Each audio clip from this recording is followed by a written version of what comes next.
Hello everyone, ITI Bharat skill YouTube channel में दोस्तों आप लोगों का स्वागत है। तो दोस्तों आज से हम एक नई क्लास स्टार्ट कर रहे हैं जो कि ITI electrician trade theory first year वालों के लिए क्लास है। और इसमें दोस्तों आपको हम पूरे के पूरे जो निमी पैटर्न है उसके क्वेश्चंस करवाएंगे और विथ कॉन्सेप्ट के साथ आपको करवाएंगे। क्या कराएंगे? विथ कॉन्सेप्ट के साथ। मतलब आपका एक भी क्वेश्चन नहीं छूटेगा एग्जाम में। अगर चाहे तो जैसे एक ऑप्शन से दिया गया, अगर इससे भी रिलेट करके कोई क्वेश्चन पूछता नहीं तो आपका एक भी क्वेश्चन नहीं छूटेगा। इस बात की मैं गारंटी लेता हूँ।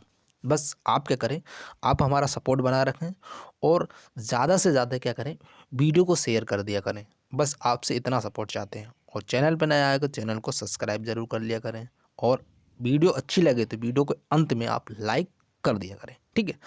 और दोस्तों आप वाकई में अगर टेक्निकल एग्ज़ाम की और तैयारी करना चाहते हैं तो आप करें क्या, एग्ज़ाम तो आप क्वालिफाई कर ही जाएंगे आईटीआई की, लेकिन आपके पास जो भी आपके पास थ्योरी की बुक है आप उसे थोड़ा थोड़ा, कहते हैं नहीं, बूंद बूंद अगर घड़ा भर जाता है, उसी प्रकार आप थोड़ी सी थोड़ा थ्योरी पढ़ते रहेंगे तो आपको नॉलेज पढ़ता रहेगा। जो चीज़ आपको समझ में नहीं आती है वो आप यूट्यूब पर सर्च करके उसको ज़रूर पढ़ा करें, ठीक है। मेरा यही सजेशन है। तो दोस्तों हम क्वेश्चन को स्टार्ट करते हैं। क्वेश्चन से आपकी स्क्रीन पर दोस्तों दिया है, क्वेश्चन दिया गया है कि इस सुरक्षा चिन्ह का क्या नाम है। और पूरे फैक्ट के साथ क्वेश्चंस को हम करेंगे, बस वीडियो के एंड तक बने रहिएगा। तो क्वेश्चन दिया गया है दोस्तों, देख सकते हैं पर मैंने आपको बता दिया, आपके यहाँ चित्र दिया गया, इसका आपको क्या बताना है कि चिन्ह का क्या सुरक्षा चिन्ह है, इसका क्या संकेत होगा। तो ऑप्शन है चेतावनी चिन्ह, आवश्यक चिन्ह और निषेधक चिन्ह। ऑप्शन डी हमारा सूचनात्मक चिन्ह। तो उम्मीद करता हूँ सभी स्टूडेंट इसका राइट आंसर कमेंट करेंगे। तो जो भी स्टूडेंट्स का राइट आंसर कमेंट कर रहे हैं, ऑप्शन नंबर डी उनका राइट आंसर होगा। यानी कि इसका जो साइन होता है दोस्तों, ये आपको दिख रहा है, ये होता है सूचनात्मक चिन्ह होता है। और सूचनात्मक चिन्ह जो होता है किस चीज़ को रिप्रेजेंट करता है, इसके बारे में हम पूरा फैक्ट के साथ देखते हैं। तो देखते हैं क्या है, इन सभी के बारे में देखेंगे। चेतावनी क्या होता है, आवश्यक क्या होता है, निषेध जो क्या होता है, इसके बारे में अच्छे से विधिवत तरीके से बस आप प्रॉपर बने रहें।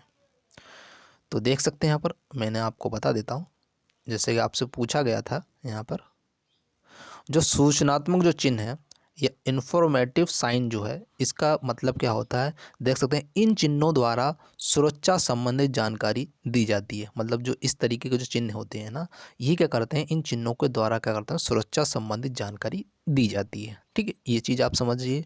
फिर दूसरा हमारा जो फैक्ट हमारा दिया गया इसी से रिलेटेड, इसका जो आकार जो दोस्तों होता है, ये आकार होता है वृत्ताकार, सॉरी दोस्तों वर्गाकार होता है। यहाँ देख सकते हैं कैसा होता है, वर्गाकार होता है।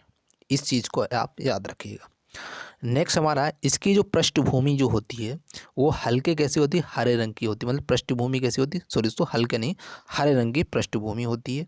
और संकेतक चिन्ह जो होता है सफ़ेद रंग का बना होता है। जैसा आप देख सकते हैं यहाँ पर जो संकेतक के रूप में जो चिन्ह बना हुआ है, ये कैसा बना हुआ है, सफ़ेद रंग का बना। आपने देखा होगा कहीं कहीं, जैसे कि जो गाड़ियाँ रहती हैं, एम्बुलेंस रहती है, उसमें क्या होता है, ये इस तरीके का चिन्ह आपने देखा होगा, ठीक है। इसका अन्य उदाहरण जैसे कि प्राथमिक चिकित्सा दल में आपने देखा होगा, पेयजल में देखा होगा, पुरुष या महिला जो आप रहता है प्रसाधन यानी कि मूत्राशय रहता है, उसमें भी आपने इस तरीके का चिन्ह देखे होंगे। तो ये मतलब सूचनात्मक चिन्ह होता है।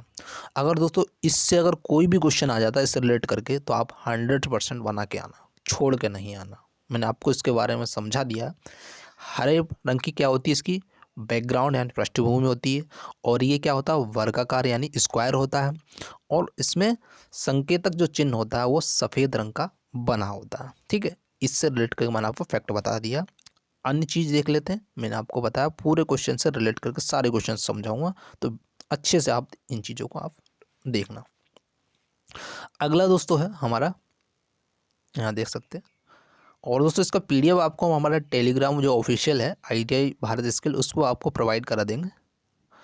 तो क्वेश्चन देखो यहाँ पर जो दिया गया, आप देख सकते हैं इस फैक्ट को, जिससे बोलते हैं निषेधात्मक चिन्ह, ठीक है। इससे संबंधित आप जैसे कि यहाँ देख सकते हैं, ये आपने चिन्हों को देखा होगा, धूम्रपान ना करें, यह निषेधात्मक चिन्ह होता है।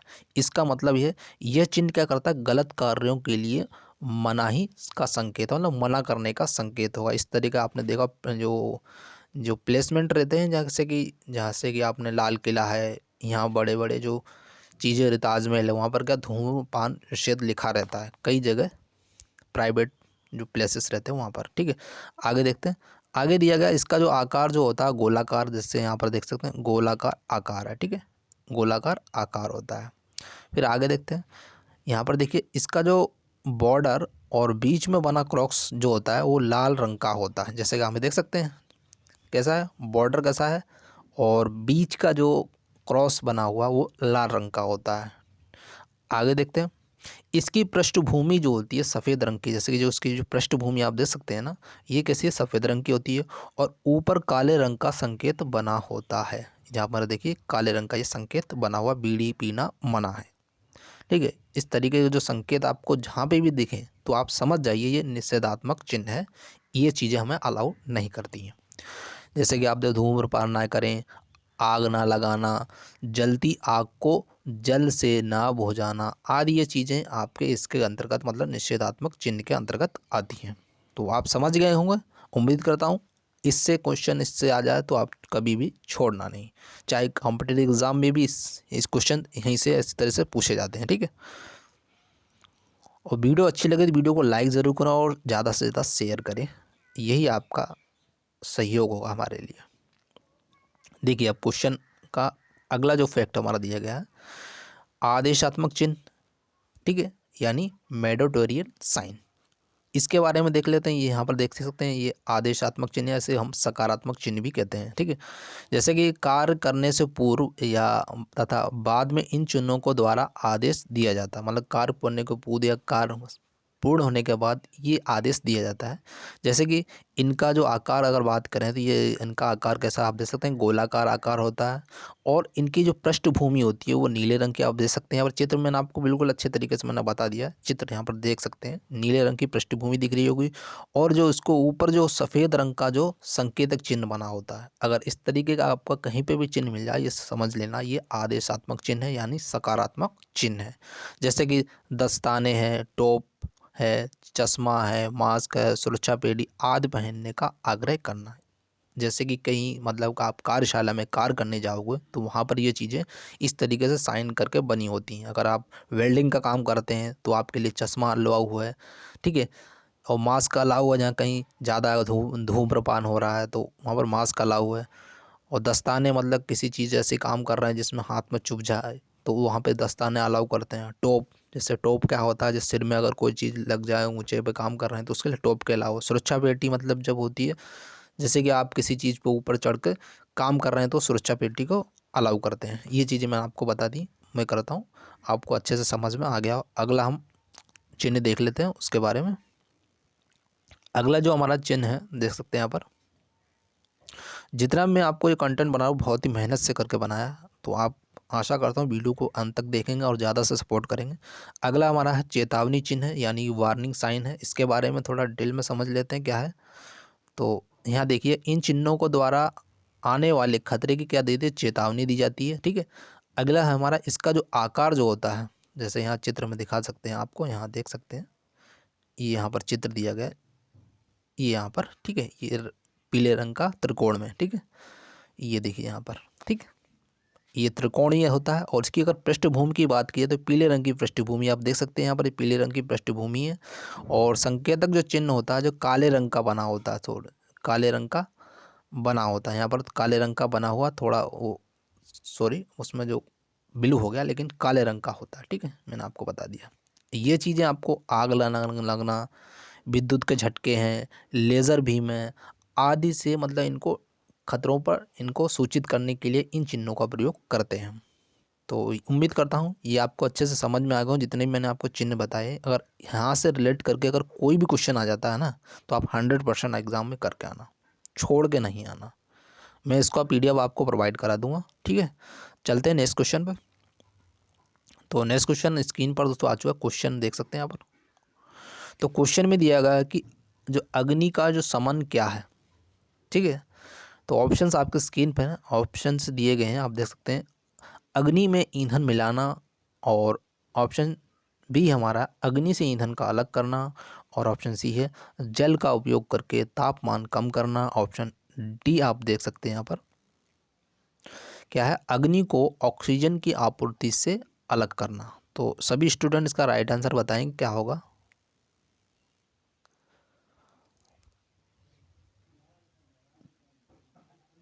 तो जो भी स्टूडेंट्स का राइट आंसर कर रहे हैं ऑप्शन नंबर डी उनका करेक्ट होगा, यानी कि इसका जो करेक्ट आंसर है वो हमारा है ऑप्शन नंबर डी, यानी कि अग्नि को ऑक्सीजन की आपूर्ति से अलग करना। ये किसका काम होता है? अग्निशमन का कार्य होता है। यानी कि अग्नि से अगर वायु हटा दी जाए तो क्या होगा? आग बुझ जाएगी। तो इसके बारे में थोड़ा फैक्ट है, तो उसको भी समझ लेते हैं किस प्रकार है।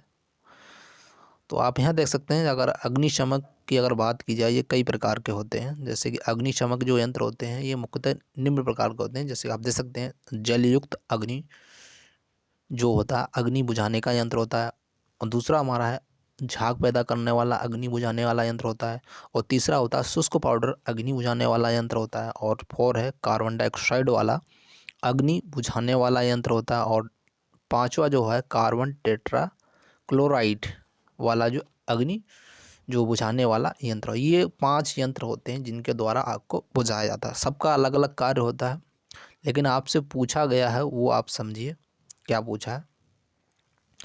अग्निशमन का क्या है? तो मैंने आपको बता दिया, अग्निशमन का कार्य यही होता है कि अग्नि से वायु को हटा देना। ठीक है, मैंने आपको इसके बारे में थोड़ा बता दिया कितने प्रकार के होते हैं। जहाँ अगर ज़रूरत होगी मैं उसको और समझा दूंगा डिटेल में। जैसे कि आप यहाँ देख सकते हैं अग्निशमक जो बुझाने वाला जो यंत्र होता है, आप यहाँ देख सकते हैं इस तरीके से होता है।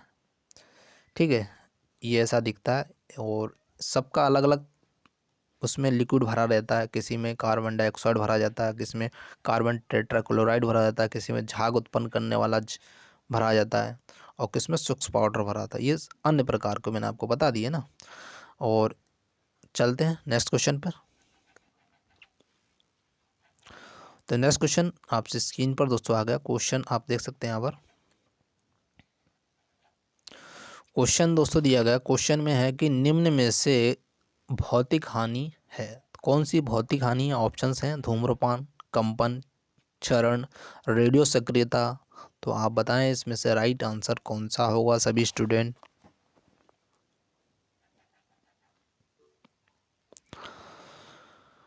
तो जो भी स्टूडेंट्स का राइट आंसर कर रहे हैं ऑप्शन नंबर बी उनका राइट आंसर होगा, यानी कि कंपन जो हमारा है, वाइब्रेशन जो हमारा है, ये भौतिक हानि है। ठीक है, बाकी अगर धूम्रपान की बात करें तो भौतिक हानि नहीं है, क्षरण भी भौतिक हानि नहीं है, और रेडियो सक्रियता भी भौतिक हानि नहीं है। तो नेक्स्ट क्वेश्चन पे चलते हैं। तो नेक्स्ट क्वेश्चन आपकी स्क्रीन पर दोस्तों आया। क्वेश्चन देख सकते हैं यहाँ पर, बहुत ही मेहनत से मैंने आपके लिए तैयार किया है क्वेश्चन। क्वेश्चन दिया गया है कि निम्न में से अग्निरोधक का उपयोग करने का सही क्रम बताना। मैंने आपको वो चित्र में दिखाया था वो अग्नि और रोधक यंत्र, तो उसका सही क्रम क्या होगा, उसको सही यूज कैसे करेंगे, तो वो आपको बताना है। तो ऑप्शंस आपकी स्क्रीन पर दिए गए देख सकते हैं यहाँ पर। क्वेश्चन में स्क्रीन पर दिए गए, अच्छे से देख लीजिए।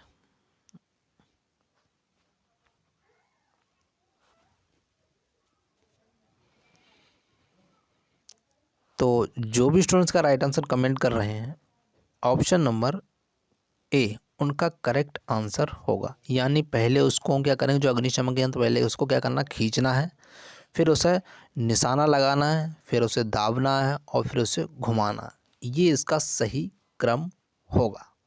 ठीक है, तो नेक्स्ट चलते हैं क्वेश्चन पर। नेक्स्ट क्वेश्चन स्क्रीन पर दूसरा क्वेश्चन में आप देख सकते हैं। क्वेश्चन में दिया गया है कि 5S संकल्पना में निम्न में से कौन सा चरण स्टैंडर्डाइजेशन को इंगित करता है। तो ऑप्शंस हैं प्रथम चरण, द्वितीय चरण, तृतीय चरण और चतुर्थ चरण। तो सभी स्टूडेंट इसका कमेंट करेंगे राइट आंसर। दोस्तों बिल्कुल फैक्ट के साथ चलेंगे, जहाँ फैक्ट लगता है बिल्कुल अच्छे तरीके से आपको समझा देंगे उस चीज़ को। बस वीडियो को ज़्यादा से ज़्यादा स्टडी ग्रुप में जरूर शेयर कर, चैनल पर नए चैनल को सब्सक्राइब करें। तो जो भी स्टूडेंट्स का राइट आंसर कर रहे हैं ऑप्शन नंबर डी उनका करेक्ट हो, यानी कि चतुर्थ चरण यानी स्टेप 4 जो होता है वो स्टैंडर्डाइजेशन को इंगित करता है। तो पहले तो हम ये समझ लेते हैं 5S संकल्पना है क्या, या सिद्धांत है क्या, ये कहाँ से आया। तो इसके बारे में हम थोड़ा डिटेल में चर्चा करेंगे। तो समझते हैं क्या है। तो हम देखते हैं 5Fs है क्या, मतलब 5Fs संकलन का सिद्धांत कहाँ से आया और इसके बारे में अच्छे से देखें। ठीक है, तो पहले आप यहाँ देख सकते हैं 5Fs के बारे में, जैसे कि जापानी लैंग्वेज है, लेकिन उससे अगर इंग्लिश लैंग्वेज और हिंदी लैंग्वेज तीनों में। ठीक है, तो हमें हिंदी लैंग्वेज से मतलब है, आप और इंग्लिश लैंग्वेज वाले भी देख सकते हैं। जैसे कि 5S जो संकल्पना है, फर्स्ट जो क्रम होता है हमारा, वो आता है सॉर्ट यानी सही चयन। ठीक है, इसके बाद आता है जो फर्स्ट, मतलब जो 5S संकल्पना का जो फर्स्ट है वो आपका सही चयन आएगा फर्स्ट पे।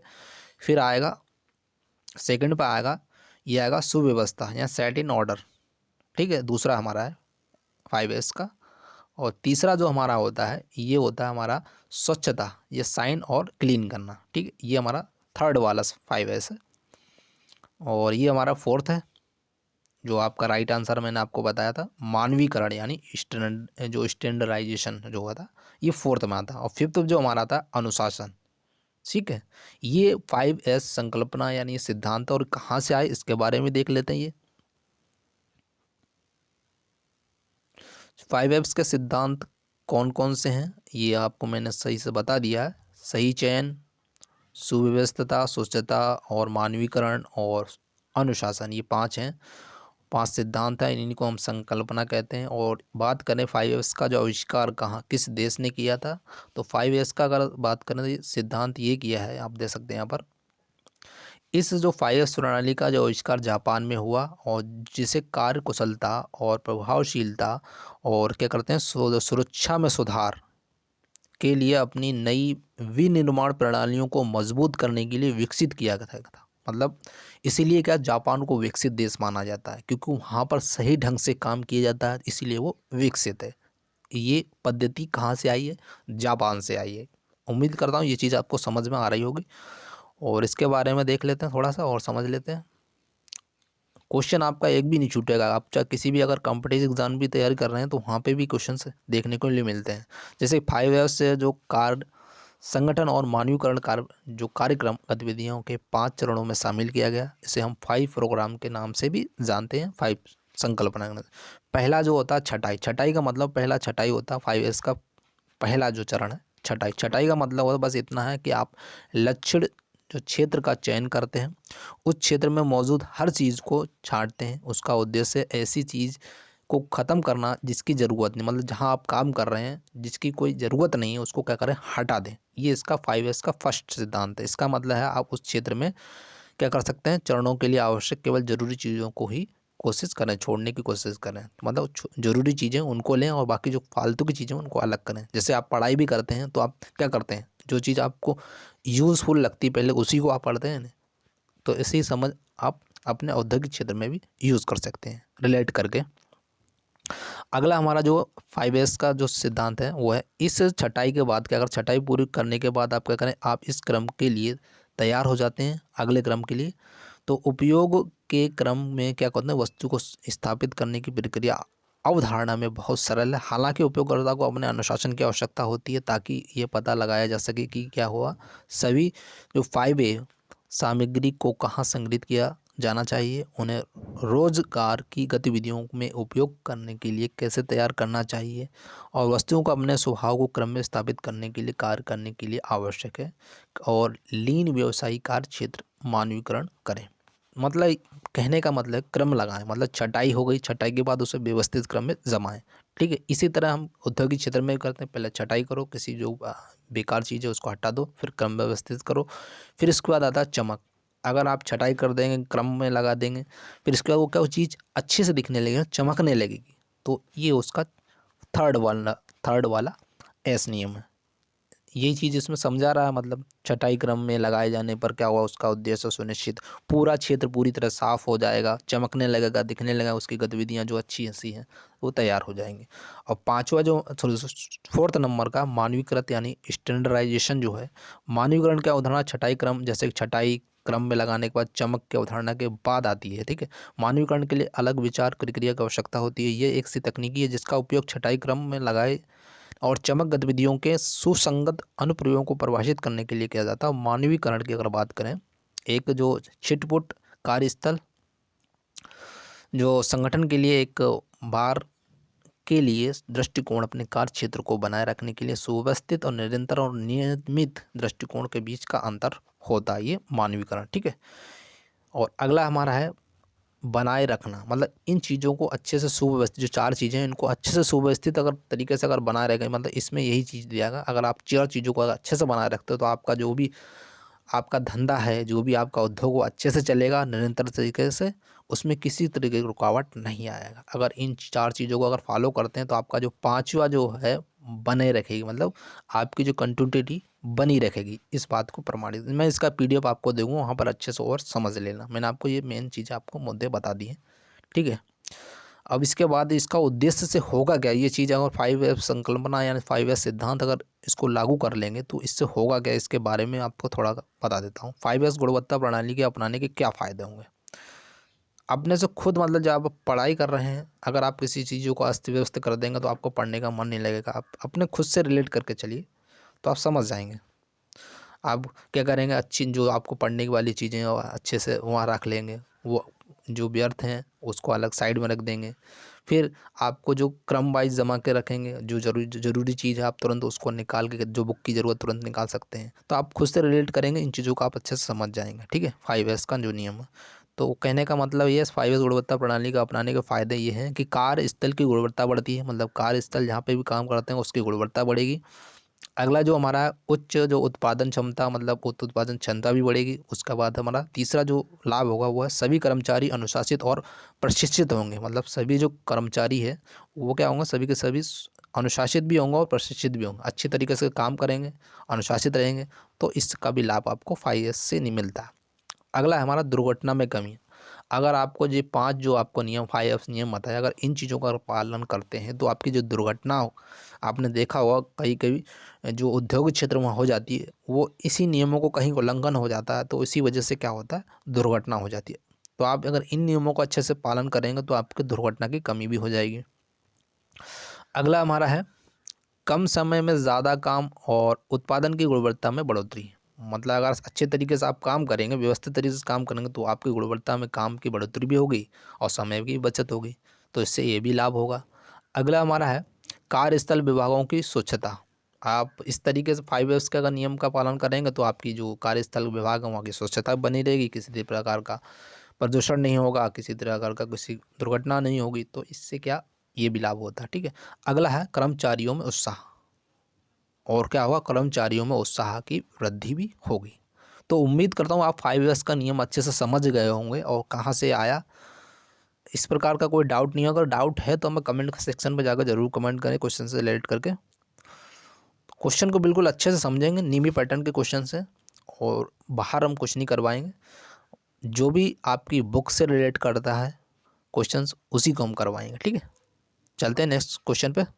तो क्वेश्चन दोस्तों स्क्रीन पर आ चुका है, क्वेश्चन देख सकते हैं। क्वेश्चन में क्या है, तो क्वेश्चन में है कि कौन से प्लायर का उपयोग तार के हुक और लूप में होता है। तो ऑप्शन से हैं, ऑप्शन देख सकते हैं। फ्लैट नोज प्लायर है, लॉन्ग नोज प्लायर है, ऑप्शन सी है।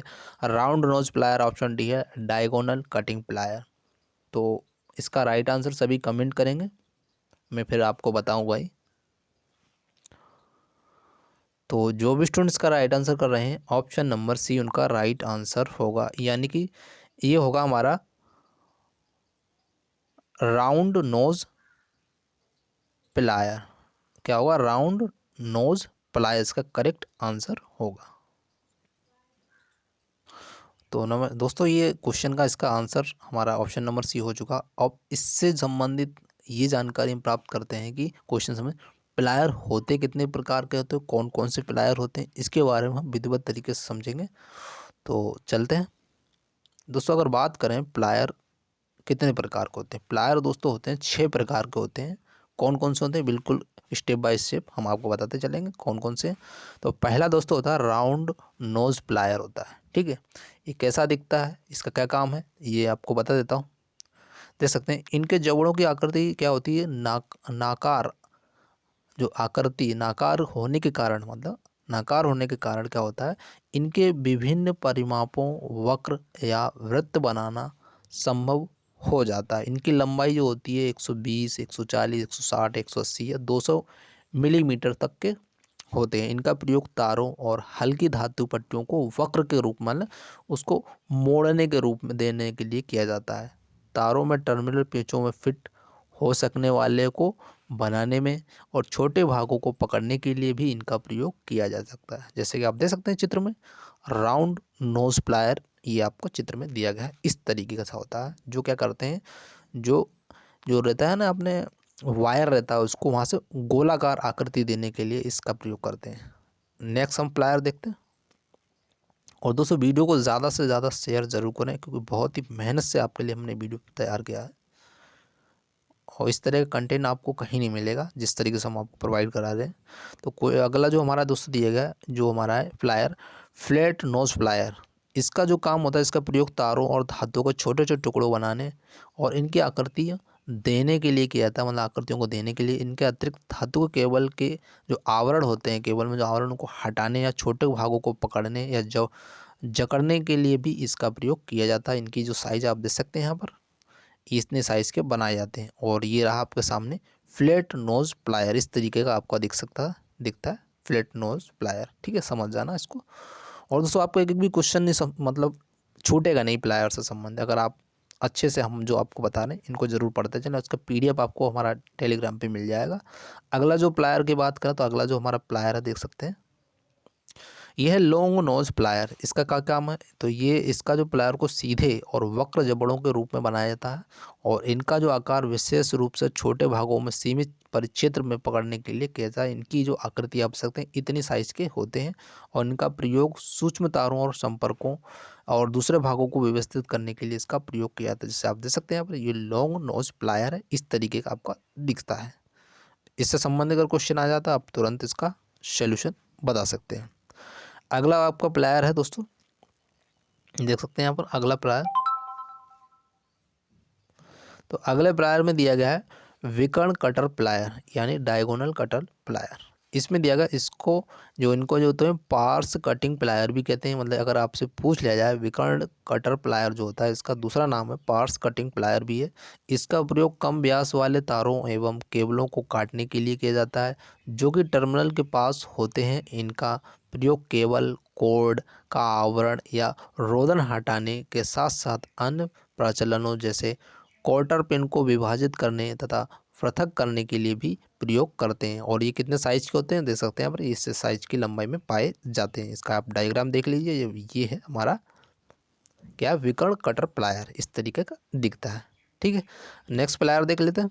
एक भी प्लायर नहीं छोड़ेंगे, जैसा भी बिल्कुल डायग्राम सहित आपको बता देंगे क्या काम है इसका। बस वीडियो को अंत तक बनेगा और वीडियो को आप सपोर्ट जरूर करें, क्योंकि इस तरीके हम वीडियो बनाते बहुत ही मेहनत लगती है। अगला हमारा एंड कटिंग प्लायर। ठीक है, इसका जो प्रयोग होता है, इन प्लायर को प्रयोग कम व्यास के जो युक्त तार हैं उनमें किया जाता है और पिन जो है कीलियों को काटने और कीलियों को लकड़ी से निकालने के लिए किया जाता है। और ये इस साइज़ के बनाए जाते हैं, इनकी लंबाई ये होती है। ये हमारा एंड कटिंग प्लायर कहते हैं। ठीक है, अगला देख लेते हैं। अगला जो हमारा लास्ट है, ये हमारा है, आप देख सकते हैं यहाँ पर, ये हमारा बहुत ही इम्पोर्टेंट है। जो इलेक्ट्रिशियन का स्टूडेंट है वो इसके लिए बहुत ही कॉम्बिनेशन प्लायर अधिकतर यूज़ किया जाता है। मतलब इलेक्ट्रिशियन का जो छात्र हैं, इलेक्ट्रिशियन के जो काम करते हैं, तो उनको कॉम्बिनेशन प्लायर की ज़्यादा आवश्यकता होती है। इनकी जो होती है चपटी जकड़ का प्रयोग तारों और केबलों के विभिन्न भागों को जकड़ने या पकड़ने या ऐंठने के लिए किया जाता है। कम व्यास वाले तारों और केबलों को काटने के लिए एक युगल साइड कटर भी होता है। इसमें आप देख सकते हैं, एक युगल साइड कटर भी आपको देखा होगा, प्लायर घर पे होगा, तो उसमें एक कटिंग के लिए बीच में हिस्सा होता है, मतलब किसी भी तार को काटने के लिए, और स्टील तारों को मतलब फाड़ने या काटने के लिए। और इनके एक युगल जो संयुक्त कटर भी सुविधा होती है। इसके अतिरिक्त अगर बेलनाकार वस्तुओं को जकड़ने और पकड़ने के लिए प्लायर्स में एक पाइप ग्रिप जो होता है प्लायर भी होता है इसी में, कॉम्बिनेशन प्लायर में। और ये इस साइज़ के बनाए जाते हैं। ये आप देख सकते हैं, यहाँ पर आपको दिया गया कॉम्बिनेशन प्लायर। तो ये आपको मैंने पूरे 6 प्लायर बता दिए हैं और इसका मैं आपको PDF दे दूँगा और वीडियो तरीके से मैंने आपको बता दिया ये किस काम किए जाते हैं। आशा करता हूँ आपको अच्छे से समझ में आएगा। इस तरह का अगर क्वेश्चन यहाँ से कैसा भी पूछ लिया जाए, आप उसका राइट आंसर जरूर करके आएंगे एग्जाम में। तो वीडियो को ज़रूर लाइक करें। अगला क्वेश्चन आपकी स्क्रीन पर दोस्तों ये रहा। दोस्तों भले हम आपको क्वेश्चन करवाएंगे, लेकिन ये मान के चलिए आपको क्वेश्चन अगर 10 कराएंगे वो 40 से 50 क्वेश्चन हो जाएंगे।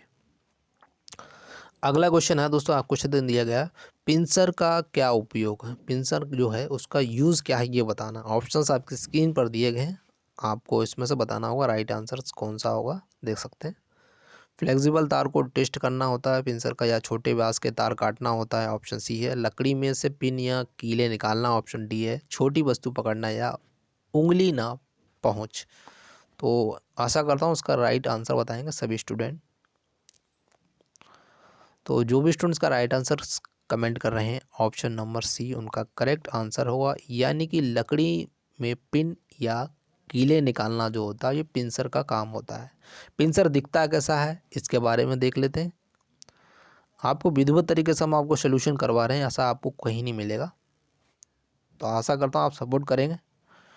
जैसे कि पिंसर अगर बात करें तो पिंसर जो होता है चिमटे के उपयोग मुख्य रूप से वस्तुओं को आमतौर पर कील को उस सामग्री से हटाने के लिए किया जाता है, और जिस पर उन्हें पहले लगाया था, मतलब जहाँ पर आपने पहले उस कील को ठोक दिया, लकड़ी में ठोक दिया, उसको निकालने के लिए पिंसर का उपयोग किया। जैसे आपने देखा होगा वो बढ़ई के चिमटे इन कार्यों के लिए विशेष रूप से अनुकूल होता है। ये चिमटे में लंबवत काटने वाले किनारे होते हैं, तो चिमटे को अक्सर एंड स्पिनर्स एंड कटर भी कहा जाता है। मैंने आपको पहले ही बता दिया, इस तरह का जो एंड कटर होता है इसी को हम बोलते हैं स्पिनर बोलते हैं। ये आप देख सकते हैं चित्र में इस तरीके का होता है।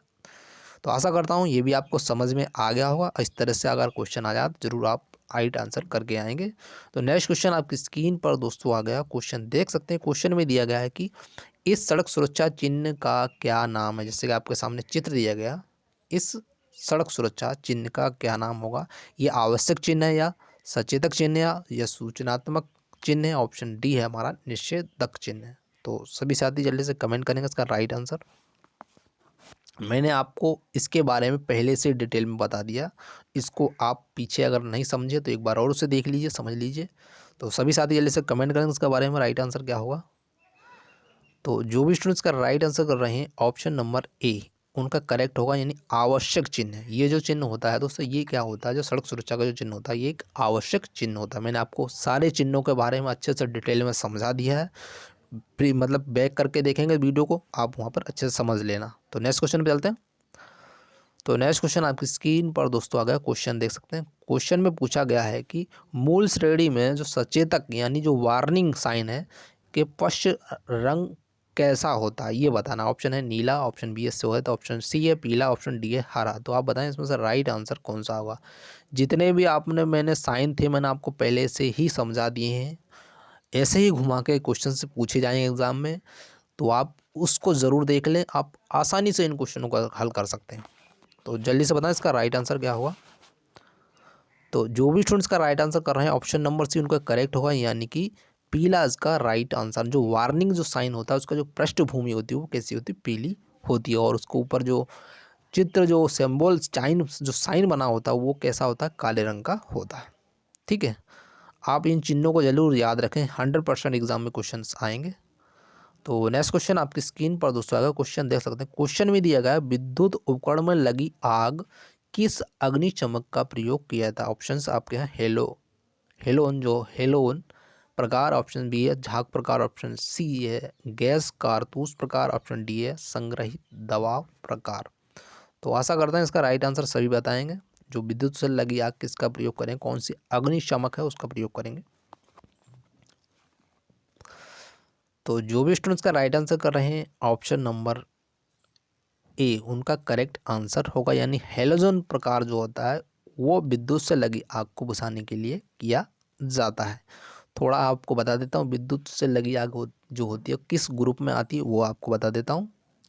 तो दोस्तों जो इस प्रकार के जो विद्युत में लगी आग आती है वो ग्रुप सी में आती है। ठीक है, इसमें ग्रुप सी के अंतर्गत आती है। जो शॉर्ट सर्किट विद्युत बोर्ड से जो भी आग लगती है वो ग्रुप सी में आती है, और इसको कार्बन टेट्राक्लोराइड ClCl2 मतलब कार्बन टेट्राक्लोराइड के द्वारा हम इसको बुझा सकते हैं। ठीक है, और जो जो हेलोन प्रकार है इसके द्वारा हम सभी प्रकार के आगों को क्या कर सकते हैं, बुझा सकते हैं। तो दोस्तों आज जो हमारे क्वेश्चन 10 क्वेश्चन ही रहेंगे, और ऐसे ही हम आपको विधिवत तरीके से अच्छे तरीके से क्लास करवाते रहेंगे। बस आप लोग क्या करें, वीडियो अच्छी लगी तो वीडियो को लाइक कर दें, अगर दोस्तों चैनल पे हैं तो चैनल को आप सब्सक्राइब कर दें, और वीडियो को ज़्यादा से ज़्यादा ज़रूर शेयर करें। और इसका PDF आपको हम टेलीग्राम जो हमारा ऑफिशियल चैनल है, आप वहाँ पर ऑफिशियल जो हमारा चैनल चैनल दोस्तों जो टेलीग्राम है वहाँ पर आपको मिल जाएगा। तो thank you for watching this video. जय हिंद, जय भारत।